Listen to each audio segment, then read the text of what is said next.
Hello everyone, welcome to Arpita Sharma classes. I am teaching your educator and today we are going to study Global Multidimensional Poverty Index 2020 for your upcoming UPSC prelims as well as mains examination. The PDF of this lecture will be uploaded on our Telegram channel Simplifying UPSC with Ease and the link is given below in the description box. So before we begin, here's a small announcement dear students. Unacademy is going to launch new batches for UPSC CSE aspirants starting from 11th of January 2021.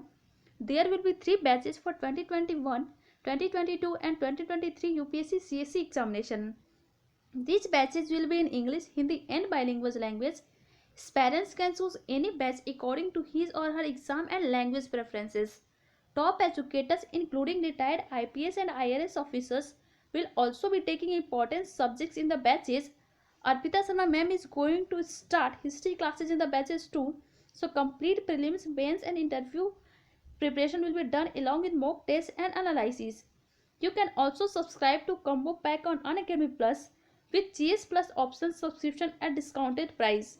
Subscribe now and use code SHARMA20 to get 10% discount on your Plus subscription. Link is given below in the description box. Enroll today. Now let's move towards our topic, that is global multidimensional poverty index 2020। सबसे पहले समझते हैं कि ये news में क्यों था। Basically ये जुलाई 2020 में यूएनडीपी और ओपीएचआई के द्वारा रिलीज किया गया था और इस बार का जो हमारा टाइटल था 2020 में वो टाइटल था charting pathways out of multidimensional poverty and achieving the SDGs. That was the title in 2020 और ये रिलीज किसके द्वारा किया गया था? United National Development Programme and export poverty and human development initiative, that is OPHI. इस बार का रिपोर्ट था या हर बार का जो रिपोर्ट होता है वो जो इंडेक्स होते हैं उसके अंदर जो डाटा होता है that is based on the study of poverty trend in 75 countries. 75 countries की पॉवर्टी ट्रेंड्स को स्टडी करके इसके डाटा को तैयार किया जाता है और ये रिपोर्ट जो था बेसिकली जुलाई 2020 में रिलीज किया गया था। तो अब हम लोग समझते हैं कि आखिर ये मल्टी डायमेंशनल पॉवर्टी होता क्या है और ग्लोबल एमपीआई क्या होता है, that is global multi dimensional poverty index क्या होता है, लॉन्च कब किया था, इन सब के बारे में हम लोग डिटेल में समझते हैं। अगर हम लोग सिंपली मल्टी डायमेंशनल पुअर का मतलब समझते हैं तो ये बोलता है क्या कि कहीं पे भी अगर पॉवर्टी है तो पॉवर्टी का सिर्फ रीज़न ये नहीं है कि वो सिर्फ वहाँ पे उसके पास इनकम नहीं है। पॉवर्टी का मतलब ये है कि जो उसकी बेसिक नीड्स है, हेल्थ है, एजुकेशन है, स्टैंडर्ड ऑफ लिविंग है, ये सारी चीज़ें जो है वो फुलफिल नहीं हो रही हैं।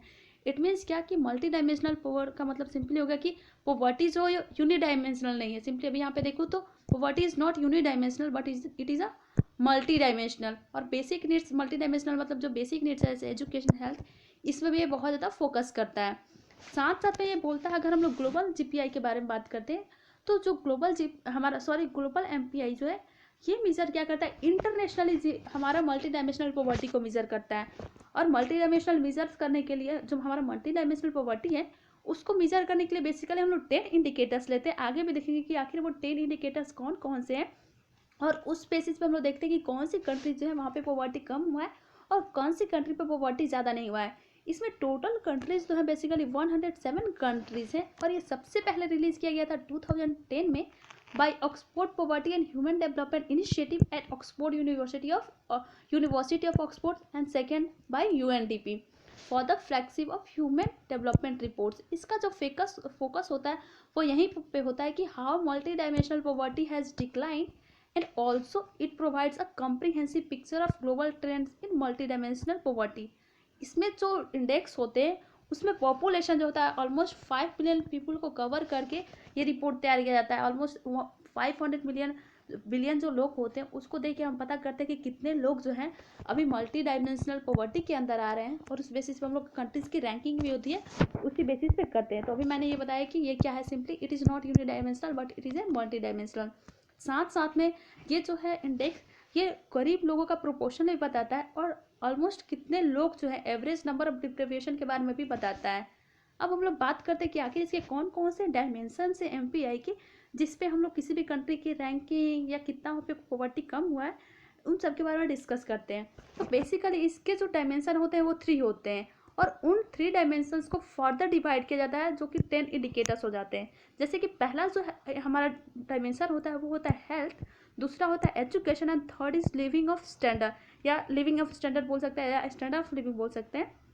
तो हेल्थ के अंदर 2 हमारे इंडिकेटर्स आ जाते हैं। First is nutrition and second is child mortality. ये जो तीनों डायमेंशन है, बेसिकली ये तीनों डायमेंशन क्या है कि आप बोल सकते हैं कि तीनों को इक्वल प्रोपोर्शन ये रिपोर्ट देता है। मतलब इसका भी 1/3, इसका भी 1/3, इसका भी 1/3। और इसमें भी जैसे आपका अगर हेल्थ ले लेते हैं तो हेल्थ के भी अदर 2 डायमेंशन हो जाते हैं, फर्स्ट इज न्यूट्रिशन एंड दूसरा है जो है चाइल्ड मोर्टालिटी। तो उनका भी जो रेशियो हो जाता है न्यूट्रिशन का 1/6 हो जाएगा और आपका चाइल्ड मोर्टालिटी का जो प्रोपोर्शन हो जाता है वो 1/6 हो जाता है। ठीक वैसे ही आप एजुकेशन पे देखते हैं तो इसके 2 और इंडिकेटर्स हो जाते हैं, years of schooling and school attendance. किसी भी कंट्रीज में जो बच्चे हैं उनको कितना न्यूट्रिशन मिल रहा है, चाइल्ड मोर्टालिटी रेट किसी भी कंट्री में कितनी है, कितने बच्चे हर साल स्कूल जाते हैं, उनकी अटेंडेंस कितनी होती है। साथ साथ में अब अगर आप स्टैंडर्ड ऑफ लिविंग देखते हैं तो उसमें भी आपके 6 इंडिकेटर्स आ जाते हैं।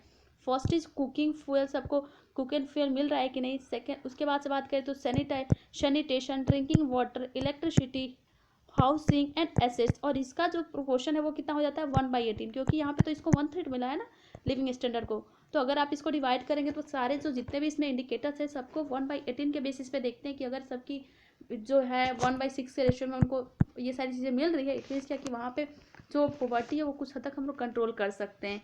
तो अब हम लोग बात करते हैं कि इस बार का हमारा जो रिपोर्ट आया था 2020 का, इसके क्या क्या की पॉइंट्स थे और क्या क्या वर्ल्ड में क्या सिनेरियो रहा, कितना पॉवर्टी कम हुई है और ये क्या बताता है। तो ये जो रिपोर्ट था बेसिकली हमारा 2020 का ग्लोबल एमपीआई, इसमें इन्होंने यही बताया कि ऑलमोस्ट 1.3 बिलियन लोग जो है अभी भी मल्टी डायमेंशनल पॉवर्टी के अंदर हैं। साथ साथ में मोर देन 80% जो हैं उनके जो 5 इंडिकेटर्स है उसमें वो लैकिंग कर रहे हैं। मतलब अगर 100% यहाँ पे लोग हैं, यहाँ पे आप देखें कि 1.3 बिलियन जो लोग हैं वो मल्टी डायमेंशनल पॉवर्टी के अंदर आ रहे हैं। और उनमें से भी 80% जो लोग हैं उनके ऑलमोस्ट हमारे 10 इंडिकेटर्स हैं, तो 10 इंडिकेटर्स में एटलीस्ट 5 इंडिकेटर्स को भी फुलफिल नहीं कर पा रहे, उसमें वो डिप्राइव्ड है। जैसे कि हेल्थ, एजुकेशन, लिविंग स्टैंडर्ड के अंदर हम लोग 10 ये इंडिकेटर्स देखे थे, तो इन 10 इंडिकेटर्स के अंदर से 5 इंडिकेटर्स को वो फुलफिल नहीं कर पा रहे हैं और इसकी वजह से वहाँ पे जो मल्टी डायमेंशनल पॉवर्टी है बहुत ज़्यादा ही दिख रहा है। साथ साथ में ये भी देखने को मिल रहा है कि जो हमारे यहाँ मल्टी डायमेंशनल पॉवर्टी है वो बच्चों में काफ़ी हद तक सुधार तो हुआ है, but still we are facing half of the multidimensional poor people are children under the age of 18। क्योंकि यहाँ पे जो जितने भी पॉपुलेशन है उसमें हाफ जो हमारा जो दिख रहा है कि मल्टी डायमेंशनल पॉवर्टी के अंदर है, तो उसमें सबसे ज़्यादा प्रॉब्लम कौन फेस कर रहा है, जो भी बच्चे 18 ईयर्स के कम हैं। और ये भी हमें पता चला है कि आउट ऑफ 75 कंट्रीज जो 65 है वो बहुत ही वहाँ पे ऑलमोस्ट जो हमारा मल्टी डायमेंशनल पॉवर्टी लेवल है उसको रिड्यूस कर दिए है इन बिटवीन 2000 टू 2019। अभी अगर हम लोग देखेंगे तो हमें पता चलेगा कि हमारे यहाँ भी ट्रेंड जो है बहुत ही कंट्रोल हो गया है। इवन इंडिया में हमारे यहाँ जो हमारा मल्टी डायमेंशनल पॉवर्टी था ऑलमोस्ट टू बोल सकते हैं 273 पॉपुलेशन को या पीपल का जो पॉवर्टी है मल्टी डायमेंशनल पॉवर्टी के अंदर आते थे, इसको हम लोग डिक्रीज कर दिए गए। साथ साथ में अगर हम लोग वर्ल्ड की ट्रेंड देखें तो हमें ये भी पता चला है कि ऑलमोस्ट 84.3% जो लोग हैं इसमें 1.3 बिलियन में, वहाँ से बेसिकली 84.3% जो लोग हैं सब सहारियन अफ्रीका और साउथ एशिया से बिलोंग करते हैं। इट मीन्स कि इंडिया, चाइना, ये सारी जो कंट्रीज़ है अफ्रीका, ये सारे इन्वॉल्व है इसमें। और इधर की जो कंट्रीज़ हैं यहाँ पे सबसे ज़्यादा पॉवर्टी दिख रहा है, मल्टी डायमेंशनल पुअर लोग दिखे हैं कितना 84.3। साथ साथ में ये भी दिखा है कि जो मिडिल इनकम कंट्रीज़ हैं वहाँ पे 67% जो हमारे यहाँ पे मल्टी डायमेंशनली पुअर लोग देखे हैं, वहाँ पे मिडिल इनकम कंट्रीज जो है उनका रैंक भी हम देख सकते हैं बहुत ज़्यादा। मीन्स डेवलप्ड कंट्री में उतनी पॉवर्टी नहीं है, ये मल्टी डायमेंशनल पुअर लोग नहीं है, बट जो मिडिल इनकम कंट्रीज है लाइक इंडिया, तो यहाँ पे हमें ये ट्रेंड दिख रहा है कि 67% जो लोग हैं ये लोग अभी भी इसी कंट्रीज़ के अंदर आते हैं। और वहीं अगर हम लोग इंडिया की या ग्लोबल में पूरे वर्ल्ड की सिनेरियो देखें तो हमें पता चलेगा कि ये जो आप देखेंगे तो ये रहा हमारा साउथ बोल सकते हैं सब सहारियन अफ्रीका और ये हमारा रहा साउथ एशिया का। इट मीन्स क्या कि अभी भी हमें ये रैंक से पता चलता है कि 1.3 बिलियन जो लोग हैं उनमें से 1.1 बिलियन पीपल जो हैं वो गांव में रहते हैं। मीन्स गांव में पॉवर्टी ज़्यादा है। पहला क्या कि जो मिडिल इनकम कंट्रीज है वहाँ पे पॉवर्टी ज़्यादा है, और मिडिल इनकम कंट्रीज में भी जो गाँव की एरियाज है वहाँ पे पॉवर्टी हमें ज़्यादा देखने को मिला है।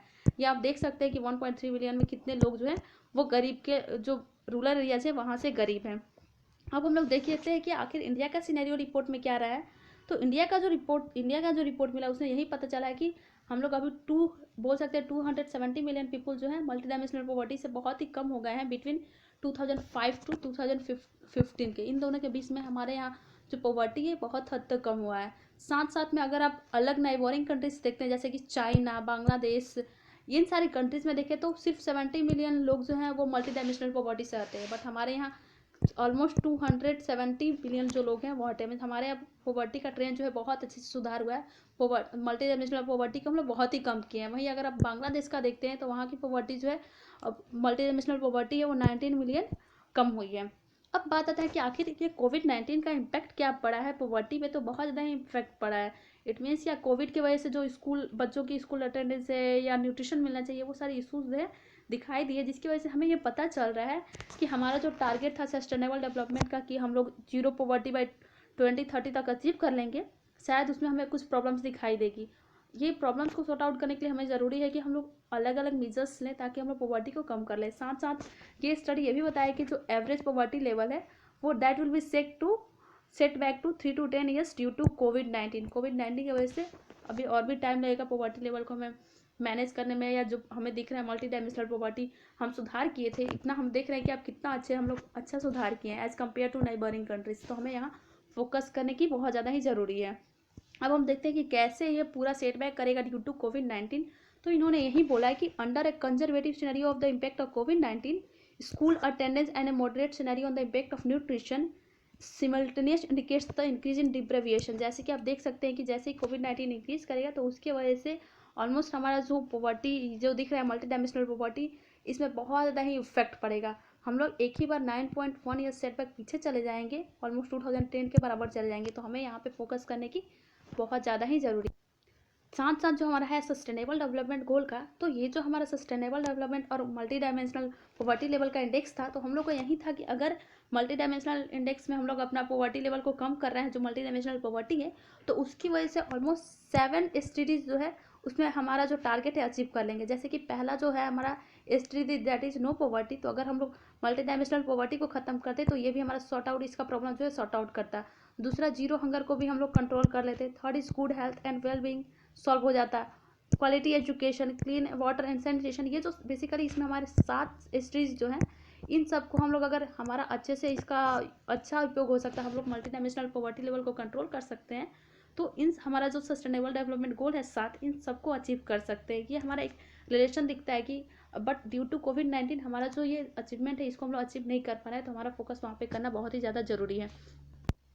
और एक चीज़ हम लोग देखते हैं कि कैसे कोविड-19 सिनेरियो की वजह से कितना ज़्यादा लोग जो हैं वो बहुत ही पॉवर्टी के अंदर चले गए हैं। तो अगर हम लोग न्यूट्रिशन के बेसिस पे देखते हैं तो व्हाट इज सेइंग कि ड्यू टू कोविड-19 share of people who are poor और vulnerable and become deprived in nutrition, कितने परसेंट लोग जो हैं इसके अंदर चले आए हैं। तो आप देख सकते हैं कि 10%, 25%, ये एक आपको सिनेरियो दिख रहा है। वहीं आप स्कूल अटेंडेंस में देखें तो आपको सारा सिनेरियो दिख रहा है कि कितना बुरा रैंक रहा है। और अगर हम लोग मल्टी डायमेंशनल पॉवर्टी इंडेक्स की वैल्यू देखें तो ड्यू टू कोविड-19 हमारा जो ये न्यूट्रिशन का लेके या स्कूल अटेंडेंस को लेके बहुत ज़्यादा ही अफेक्ट पड़ा है। बच्चे स्कूल नहीं जा रहे हैं, बच्चों को जो गवर्नमेंट स्कूल होती थी जहाँ से न्यूट्रिशन मिलता था वो नहीं मिल पा रहा है। इसकी वजह से हमारा सेटबैक जो होगा उसमें इतने सारे टाइम्स लग सकती है हर कंट्री के लिए।